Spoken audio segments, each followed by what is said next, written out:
ឧត្តមស្វាយស៊ីថាបានថ្លែងយ៉ាងដូចនេះថា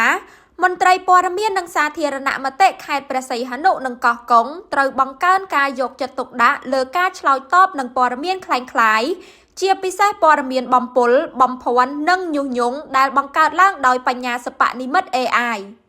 នៅខេត្តព្រះសីហនុថ្ងៃទី20ខែមិថុនាឆ្នាំ2026ថ្លែងនៅក្នុងពិធីបិទវគ្គបណ្ដុះបណ្ដាលស្ដីពីការពង្រឹងការងារសាធារណមតិនិងការប្រឆាំងព័ត៌មានคล้ายៗក្នុងយុគសម័យបញ្ញាសិប្បនិម្មិតឯកឧត្តមទេសរដ្ឋមន្ត្រីស្វាយស៊ីថានិងជាប្រធានគណៈកម្មាធិការជាតិសម្របសម្រួលកិច្ចការព័ត៌មាននិងសាធារណមតិកសពស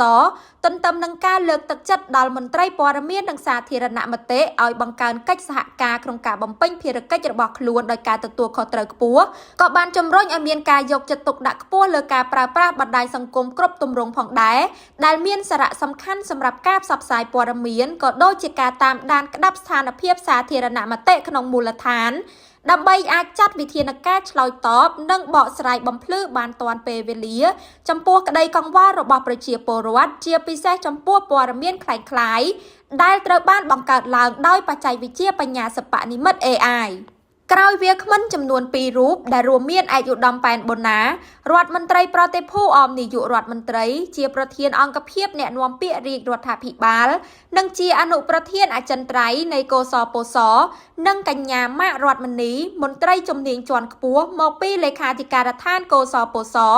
បានបញ្ចប់ការធ្វើបទបង្ហាញលើប្រធានបទដ៏មានសារៈសំខាន់ឯកឧត្តមទេសរដ្ឋមន្ត្រីស្វាយស៊ីថាបានសង្កត់ធ្ងន់បន្ថែមថាការរៀបចំពង្រឹងយន្តការការងារព័ត៌មាននិងសាធារណមតិ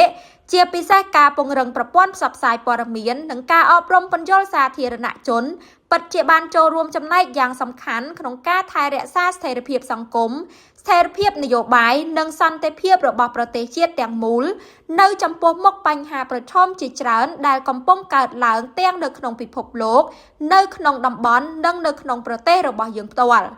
មុននឹងបញ្ចប់វគ្គបណ្ដុះបណ្ដាលឯកឧត្តមទេសរដ្ឋមន្ត្រីស្វាយស៊ីថាបានផ្ដាំផ្ញើដល់សិក្ខាកាមដែលជាថ្នាក់ដឹកនាំនិងជាមន្ត្រីទទួលបន្ទុកការងារព័ត៌មាននិងសាធារណមតិទាំងអស់ទាំងនៅក្នុងខេត្តព្រះសីហនុនិងខេត្តកោះកុងឲ្យបន្តពង្រឹងទំនាក់ទំនងនិងស្មារតីនៃការធ្វើការងារជាក្រុមបន្ថែមទៀតដោយហេតុថាការងារព័ត៌មាននិងសាធារណមតិនេះមិនអាចធ្វើទៅបានដោយមនុស្សតែម្នាក់ឬមនុស្សមួយក្រុមឡើយដោយទាមទារឲ្យមានការចូលរួមសហការពីគ្រប់ផ្នែកពាក់ព័ន្ធទាំងអស់រាប់ចាប់ពីថ្នាក់លើរហូតដល់ថ្នាក់មូលដ្ឋាន